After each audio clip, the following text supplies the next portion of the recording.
Hi, my name is Bob Taylor, and I'm your host for this segment of Our Ventura TV. I'm here today with my guest, Lee Sullivan, and we're here today to talk about charter schools. Good afternoon, Lee. Good afternoon. Please explain to me, what is a charter school? Okay, a charter school is a public school, and it's simply a group of people or a group of parents, a company gets together and forms a charter, and then they have to go to either a school district, a county, or even the state and get approved to administer their charter. Okay, so what's the difference between a charter school and a public school? I mean, if they're still kind of tied up, right? They're both publicly funded. Okay. Okay, and sometimes the charter school will be chartered by the same school district where they reside in. Other times they're not. It can be either or. And so they may have some ties with that district still. Maybe rent a building from them or something of that nature, or they may have no ties whatsoever. Okay, so why would a regular public school system, why would they also have a charter school? Is a charter school different than, how does that work different? It's the choice of the school. And oftentimes the school decides that instead of being a part of the district, they want to have more autonomy, and they want to have their own school and have more control, so they propose a charter. Also, so by having more control, they can pick the curriculum, or? They're still subject to state guidelines, just like everybody else. They have a lot of the same requirements that a public school district has. So, but they, a lot of times it has to do with funding. They have more control over their funding. They know where their dollars are going, and they do have some leeway in the curriculum. They can certainly accomplish the same thing going a different route. Okay, so they can go a different route as long as they pass all the state testing or the things that come from the state that say a school has to do. Yes, as long as they meet the requirements, the minimum requirements that everyone else has to meet, they can still wander in their areas and do something more creative or more pertinent to their particular population. Okay, so charter schools are public schools. They are anybody public can schools. go to a charter school. Anybody can go to a charter school. Okay, so you just go to that school, apply like you do a school district? Or? Most of them, it's dependent upon your charter and the way it's described, but most of them are lotteries. You go in, you apply, and there's a lottery, and your name is pulled or it is not pulled, and you can be a student there or not. Oh, I see. So like a public school can't turn down a student. They got to keep them in the district. A charter school can't take everybody. Right. If they're full, they're full. Oh, I see. So if somebody applied for the charter school and they couldn't get in, they would go into the public system or with to whatever another school charter. was close to them, or however that worked. Right. Oh, exactly. I see. So, and what is your background that makes you knowledgeable or experienced in charter schools? Well, I've been a part and parcel of the formation of a charter school several years ago, and I also have two daughters that teach at two different charter schools, and one in San Diego and one locally. So we've been very familiar with it for several years. Okay, so that's kind of funny. Now, charter schools are a little different. Do your daughters go at each other about their charter schools or the way they operate, or? No, they're very different. They're both charter schools, but they're independent study charter schools as opposed to a normal curriculum, a typical curriculum.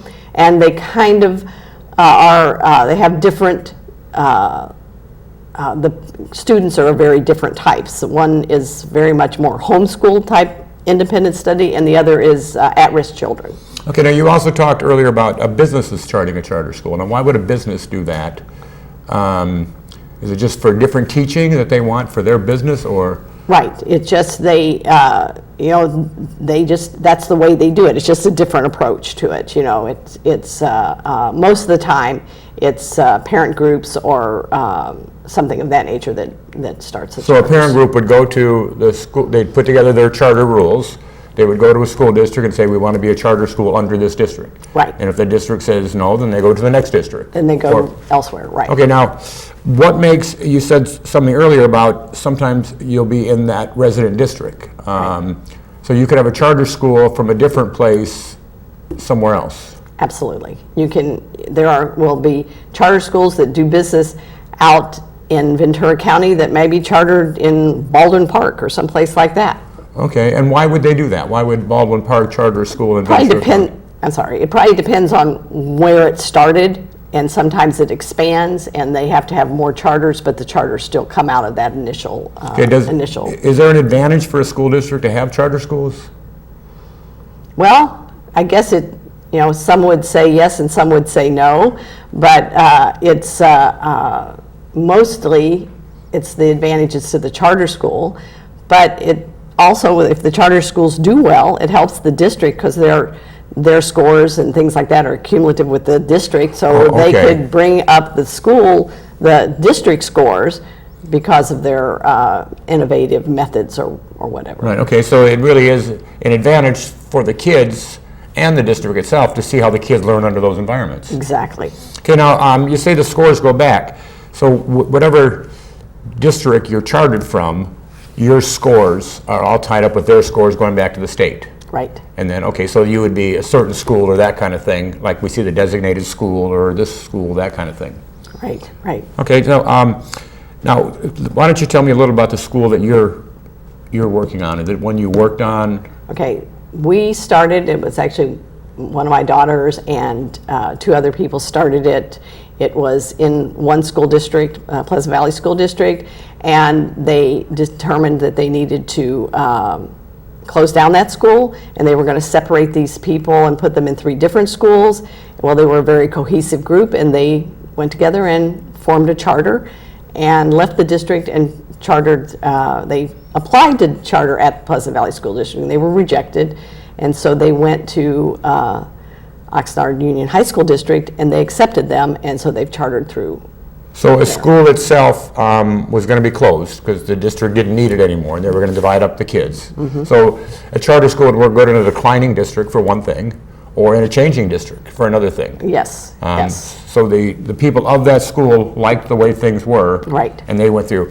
All right, now charter schools, I do know with schools it takes a lot of volunteers to help out, school moms and that kind of thing. Charter schools are a little different. They're going to require even more people. How many, the school you're at, how many students are there? There's about 580 students. Okay, and how many, let's not talk paid people, parents that help, volunteers that come in, just take a guesstimate. Well, there's technically we require everybody to help, and so and they pretty much do. That's a charter school rule. Right. So public schools can't make parents come in and help. Charter schools can? And we can't make them. Okay. But it's suggested, and for whatever reason, they for the most part participate because they know what the benefit is. Okay, so you got 580 kids and at least probably one parent per family that helps out in one way or another. You got a lot of volunteers. We do.